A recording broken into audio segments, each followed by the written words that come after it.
Monsieur Baouri, Oui, vous me permettrez également de vous remercier pour votre sérénité, pour merci. le temps que vous avez pris pour venir livrer votre part de vérité dans ces dossiers.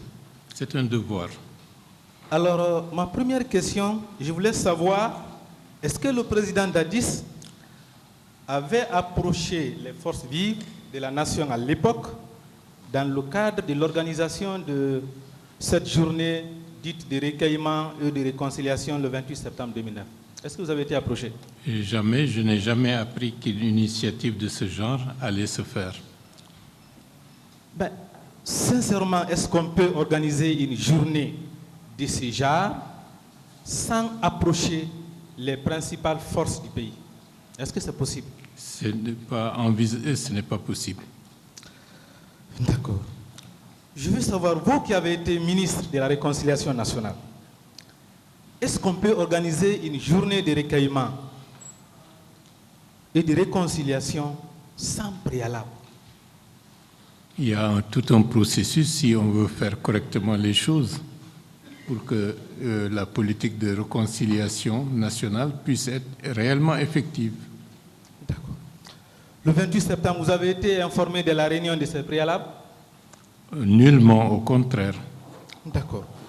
Est-ce qu'on peut organiser une journée de ce genre sans programme d'activité? Sans programme, sans rien, sans activité, une simple déclaration. Est-ce que c'est possible? Ce n'est pas crédible. D'accord. Alors, est-ce qu'aujourd'hui, on peut valablement dire avec le temps que cette journée n'était qu'un prétexte pour justifier ce qui allait se passer? Non.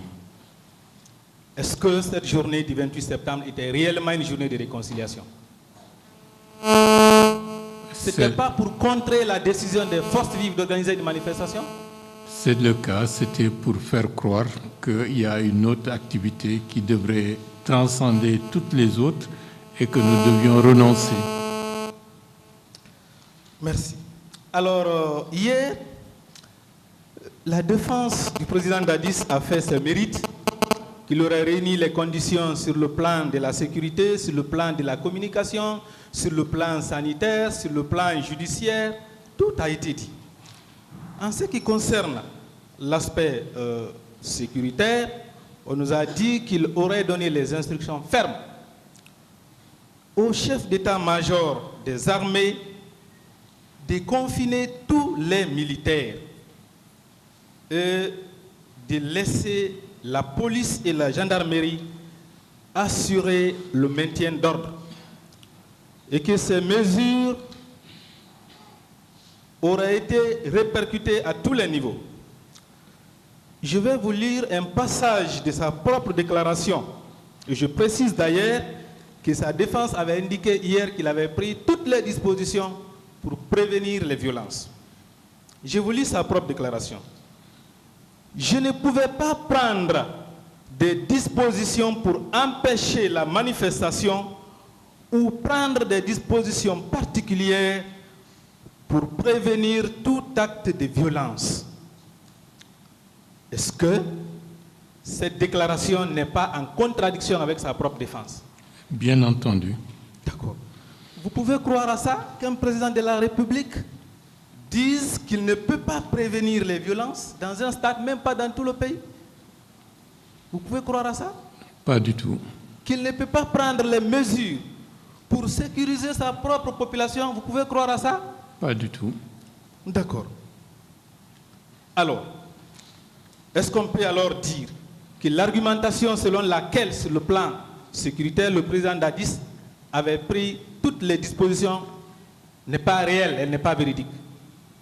Affirmatif. Merci, M. Baouri. Sur le plan politique, on nous a dit que le président avait pris son téléphone pour appeler M. Sidya Touré pour lui demander de reporter la manifestation. Alors, je vais vous donner le contenu de leur entretien, certains éléments. C'est M. Sidya Touré qui parle ainsi. J'ai entendu Tibou Kamara dire qu'il fallait faire respecter l'autorité de l'État. À partir de là, Dadis s'est déchaîné complètement. Il a dit répéter le respect de l'autorité au moins une dizaine de fois. Dadis a continué à crier et de menacer de me rendre responsable de tout ce qui pouvait arriver et même de me faire arrêter.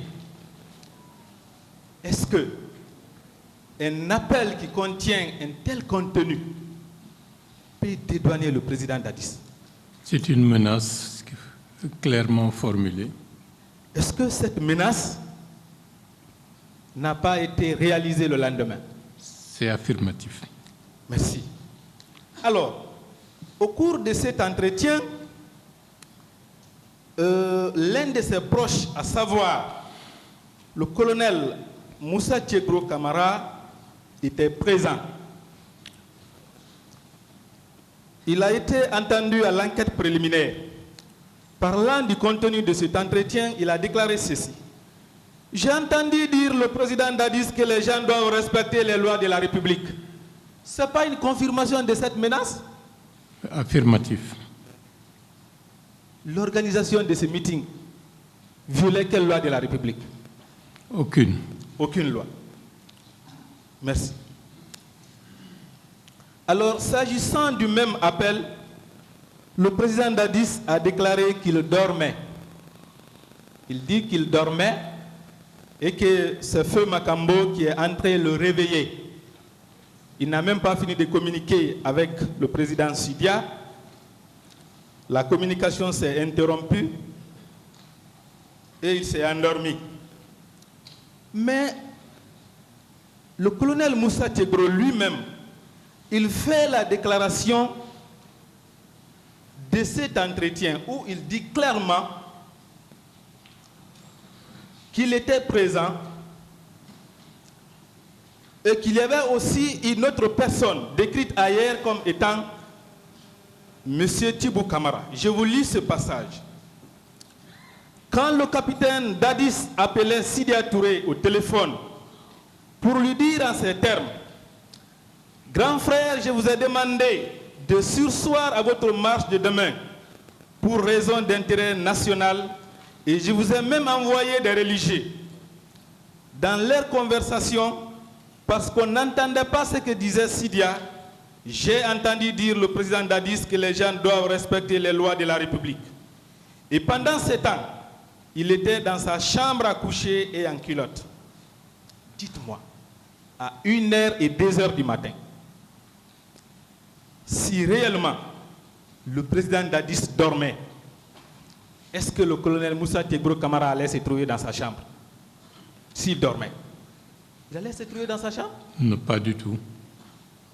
Qu'est-ce que M. Thibou Camara viendrait faire dans la chambre d'un président de la République à 1h et 2h du matin qui dort? Qu'est-ce qu'il viendrait faire? Est-ce que c'est son garde-corps? Non. M. Thibou Camara, c'est un militaire? À ma connaissance, non. C'était l'aide de camp du président Dadis? Non.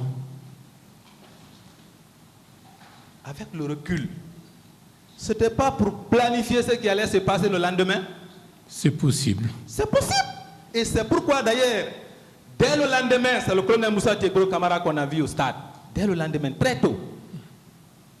Si le colonel Moussa Tchegro, le même lendemain au stade, prend soin de le dire, de le marteler, de le répéter aux manifestants, si vous rentrez au stade, tout ce que vous aurez obtenu, vous l'aurez cherché.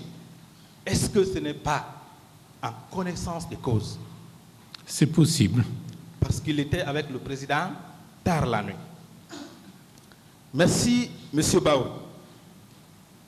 Je continue. Sur le plan sanitaire, on nous a aussi dit que le président Dadis a réuni toutes les conditions. Vous avez été informé du pillage de la pharmacie de l'hôpital d'Onka? Oui.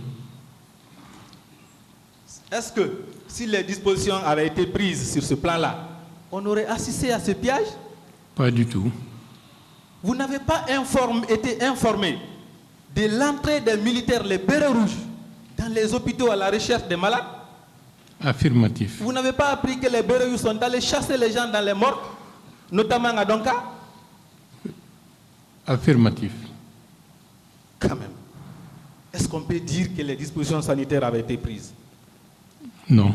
Et que dire des actes posés par son ministre de la santé. Vous avez appris les récits, vous avez écouté. Quelques-uns, oui. Merci, M. Pao. Alors, hier, contre toute attente, nous avons entendu la défense du président Dadis dire que ce sont les manifestants eux-mêmes qui se sont entretués avec les armes qu'ils auraient prises au commissariat de Bellevue et au commissariat du stade du 28 septembre. J'ai devant moi un rapport dressé et signé par le commissaire même du commissariat central de Bellevue par rapport à ces événements. Dans ces rapports, il est clairement indiqué qu'il n'y avait pas de munitions. C'est pourquoi les agents avaient d'ailleurs fui. Je vous lis ce passage. Nos agents ont cherché à maintenir le dispositif autour de notre commissariat, qu'ils ont fini par abandonner, faute de munitions. Bon Dieu. Ça, c'est le commissaire du commissariat lui-même qui parle, qui dit qu'il n'y avait pas de munitions. Est-ce qu'on peut soutenir que c'est avec les armes prises dans ces commissariats que les crimes ont été commis au stade du 28 septembre? Ce n'est pas compréhensible. Ce n'est pas possible. Et même, s'agissant du commissariat du stade du 28 septembre, le commissaire de Dixine qui était présent a été auditionné devant les juges d'instruction. Son audition est là. Nulle part, il n'a mentionné qu'il y avait les armes qui ont été prises par les manifestants. Nulle part. Entre les déclarations du commissaire lui-même qui était présent au moment des faits et d'autres déclarations selon lesquelles les gens auraient pris les armes, qu'est-ce qu'on peut prendre pour vrai, M. Baourou? L'autorité du commissaire est suffisamment édifiant et c'est la personne la mieux indiquée pour dire ce qui s'est réellement passé. C'est pourquoi on a dit c'est des questions de précision et de reprécision. Ah oui? Nous allons juste revenir sur ces passages-là parce que ces passages-là existent dans vos déclarations.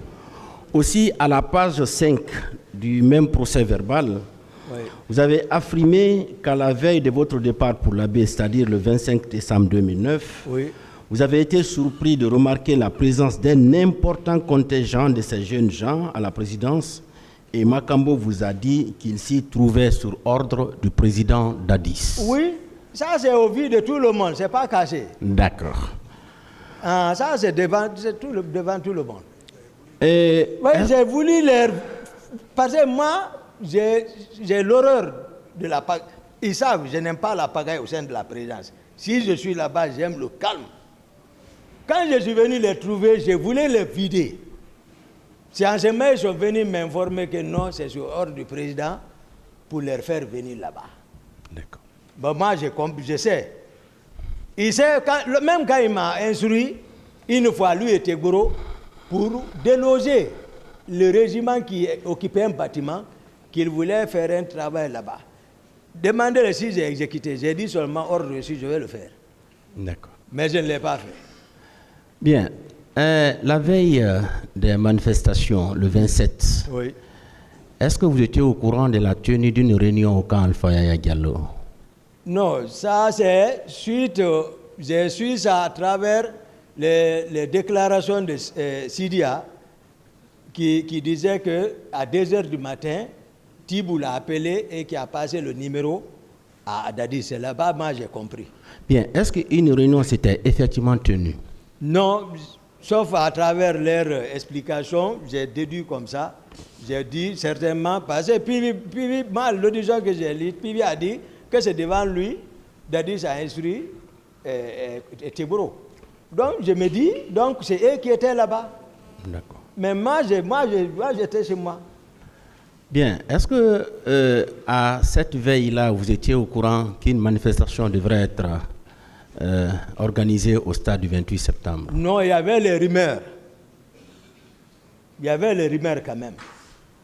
Et formellement, vous n'étiez pas informé? Même bien avant de partir, hein. Même avant de partir, il y avait les rumeurs.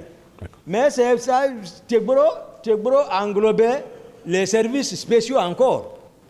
Les renseignements étaient avec eux. Bien. Moi, celui qui m'a informé, c'était le commissaire Kamis. Mais si lui s'arrête devant Dadis le sache même. Je ne sais pas ce qui est entré. Dadis ne l'aime pas. D'accord. Commissaire Kamis. Bien. Et au petit matin, ce 28 septembre, est-ce que Georges vous a effectivement dit qu'ils avaient envoyé des hommes au stade pour infiltrer les manifestants? Ça, je l'ai entendu au téléphone, dans ma chambre. Ils étaient arrêtés, Marcel est arrêté, les Macambos sont arrêtés, et ils posaient leur... D'abord, c'est de l'indiscipline parce qu'ils ne connaissent pas, c'est-à-dire l'hierarchie. Ils oublient qu'ils ne peuvent pas m'entraîner dans quoi que ce soit. C'est pour cela que je les ai dit dégagez. Laissez la gendarmerie, la police. Ils sont sortis fâchés. Mais le président, je ne sais pas ce qu'ils sont allés, mais néanmoins, il les a dit de m'appeler. C'est en ce moment Marcel est venu que le président m'appelle. D'accord. Voilà, c'est comme ça. Moi, maintenant, en ce moment, moi, depuis 10 heures, la veille, avant la veille, j'ai quitté le président, sauf voilà, à cette heure. On s'est vu. Et ce petit matin du 28 septembre, vous avez vu un président d'Addis surexcité. Vous-même, vous connaissez le président quand même. Il était énervé. C'est-à-dire, maintenant, ils vont le regretter de pouvoir être dans la rue. Il faut leur mater. C'est ça ou ça, c'était sérieux. D'accord. Ça, c'était sérieux. Hein? D'accord. Ouais, c'est comme ça. Ouais. C'est sérieux quand il parle comme ça. Voilà. Et puisque un garde est venu vous dire que le président d'Addis est sorti, finalement, où vous l'aviez retrouvé? Non, chez lui. Il n'était pas sorti? Il était sorti. Attendez, le commandant de Chalon va venir. Il va expliquer. Parce que quand moi je parle, ils vont dire peut-être qu'il y a autre chose. Oui, je veux savoir, est-ce que effectivement... Non, il n'est pas parti, mais il est sorti dehors. Il est sorti. Il s'est embarqué dans son véhicule. Mais il n'était pas allé au stade. Voilà. Il est allé au stade. Voilà. Hein? Oui, j'ai expliqué ça. C'est-à-dire, il est sorti, c'est que le dispositif déjà est prêt. Maintenant, c'est le commandant là, grâce à son courage, parce que lui, il connaît, c'est lui qui a retiré la clé. Et il sait ce qu'il a réussi là-bas. D'accord. Bien. Monsieur le Président vous a déjà posé la question. Puisque vous étiez au stade, vous avez fait combien de temps au stade? Pas plus de 10 minutes. Votre arrivée jusqu'à votre départ. Moi, je suis venu en courant, en rentrant. Je suis rentré, me diriger, les leaders vont dire, dès que je suis rentré, c'est vers les leaders, venez. C'est le temps là, on peut calculer. Ils sont venus, et le temps de leur sortie jusqu'aux terrasses, leur embarquer, courir encore, venir chercher ces loups, freiner, dire, et me retourner encore, prendre le départ. Voici mon programme. Il était quelle heure? Peut-être vers les 13h maintenant. 13h ou 13h, 14h comme ça. 13h. Ah, à mon avis. Oui, mais 13h déjà, les massacres étaient en cours. Voilà, c'est de ça que je parle. Vous voyez, je ne mens pas. Voilà. Vous n'avez rien vu? Non, je vous ai dit... Les femmes qu'on violait, les filles... Sincèrement, devant Dieu, la seule femme que j'ai vue, elle était à terre, mais elle était presque maintenant nue. Il la traînait comme ça. Partir vers quelque part là-bas, là, je ne sais pas.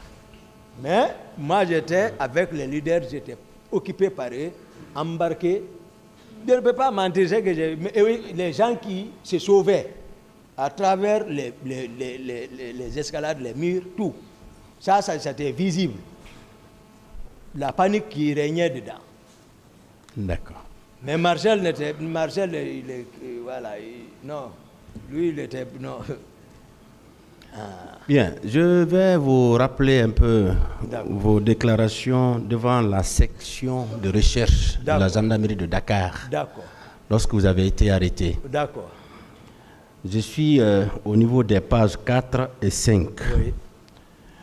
Dans ce procès verbal, vous déclariez qu'à la date du 25 septembre 2009, vous avez été surpris de constater à la présidence la présence d'une troupe de Kaleta composée de 300 hommes. Oui. Bien. Au même moment, le colonel, le commandant Pivi, avait fait venir 500 hommes spécialisés en arts martiaux. Oui, ceci-là, je les ai chassés de la présidence. Donc, ils étaient effectivement venus à la présidence. Oui, ils étaient effectivement venus. Mais Bien. je les ai chassés de la présidence. Bien. 2 élèves du colonel Pivi, à savoir les caporaux Haba et Aboulaye Touré, vous ont fait savoir que c'est le président Dadis qui avait demandé à ce qu'ils y soient, car il avait besoin d'eux contre les manifestants. Non, c'est vrai. Ce n'est pas eux qui j'avais, c'est vrai. Et ils étaient là-bas. Ils étaient logés dans un bâtiment. Donc, les 500 hommes étaient là-bas. Ils étaient là-bas. Et ils étaient logés. C'était pas moi, c'est Haba et Aboulaye Touré qui se préoccupaient d'eux et le président direct. Et les caporaux Haba et Aboulaye Touré vous ont dit qu'ils étaient là contre les manifestants. Oui. C'est bien ça? C'est bien ça. On peut retenir ça? Retenez ça, c'est ça. Merci bien. Aussi, le même jour... Ça, c'est devant tout le monde. Bien. Aussi, le même jour, aux environs de 19h, commandant Zo, qui était le commandant de la garde du général Sekouba Konaté, est venu vous dire que ce dernier a ordonné à ce que vous alliez vous armer dans le magasin des armes. Pas armer, allez voir. Allez voir. Parce que général Konaté, certainement, c'est après j'ai compris. Moi, je ne reçois pas d'ordre de lui. J'ai plusieurs fois formulé une demande auprès de Dadis ou général pour m'aider à avoir les armes, pour au moins sécuriser, mais ce n'était pas les préoccupations. Aujourd'hui, maintenant, il envoie Jo pour venir me dire d'aller voir le magasin d'armement, qu'est-ce qu'il y a là-bas. Mais il a pris vent que le président a envoyé des hommes pour prendre les armes. Maintenant, Jo est venu me voir. Il m'a parlé de ça, j'ai dit, va chercher la garnison, moi je ne vais pas. Il est parti avec la garnison. Ils ont parti trouver les gens là avec le camion. Ils ont rempli d'armes. Je ne sais pas ce qui s'est passé, ils se sont rapportés chez moi encore, transportés là-bas. Ils sont venus, j'étais encore dans la maison. Ils sont montés, c'est leur cri qui m'a fait sortir au salon pour demander à quoi. Après, je regarde, le président nous a envoyé, prendre les armes, les gens là vont nous déranger. Je regarde par la fenêtre, je regarde le camion, je regarde Zo. J'ai dit, va dire au général, c'est le président qui les a envoyés. Si Zo diminue virgule, il doit être là. Si c'est comme ça, il n'y a même pas virgule, c'est ça.